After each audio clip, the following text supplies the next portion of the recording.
నిన్న ఎన్టీఆర్ జిల్లా విజయవాడలో జరిగినటువంటి బస్సు యాత్రకి జగనన్నని చూడడానికి, జగనన్న చెప్పేటువంటి మాటలు వినడానికి ఒక్కసారైనా సరే జగన్మోహన్ రెడ్డి గారిని కల్లారా చూడాలి అనుకునేటువంటి అభిమానులందరూ కూడా లక్షలాదిగా వచ్చి జగనన్నని చూడడానికి, జగనన్నని అభిమానించడానికి వస్తే అదంతా కూడా చూసి తట్టుకోలేనటువంటి పచ్చ మీడియా, పచ్చమంద, అలాగే చంద్రబాబు నాయుడు, లోకేష్, పవన్ కళ్యాణ్, బీజేపీ కూటమి బ్యాచ్ అంతా కలిసి జగనన్నని డైరెక్ట్ గా ఎదుర్కొనే దమ్ము లేక, సత్తా లేక, దొంగచాటుగా గుంటనక్కలాగా రాళ్లతో దాడి చేసి జగనన్నని గాయపరచడం జరిగింది.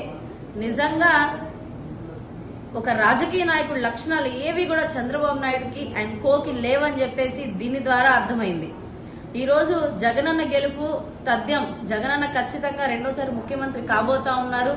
జగనన్న ఆంధ్ర రాష్ట్ర ప్రజలందరి గుండెల్లో కూడా చిరస్థాయిగా నిలిచిపోయేటటువంటి గొప్ప నాయకుడు అని చెప్పేసి ప్రజలు ఆల్రెడీ తీర్పుని ఇచ్చేశారు.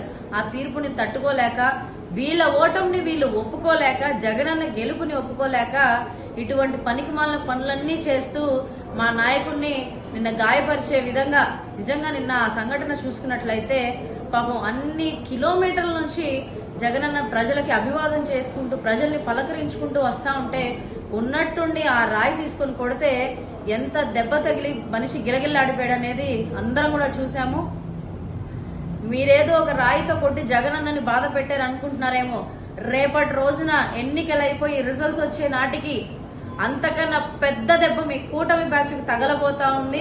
మీరందరూ కూడా ఓడిపోయి ఆ ఓటమిని చవి చూసే రోజు దగ్గరకు వస్తుంది.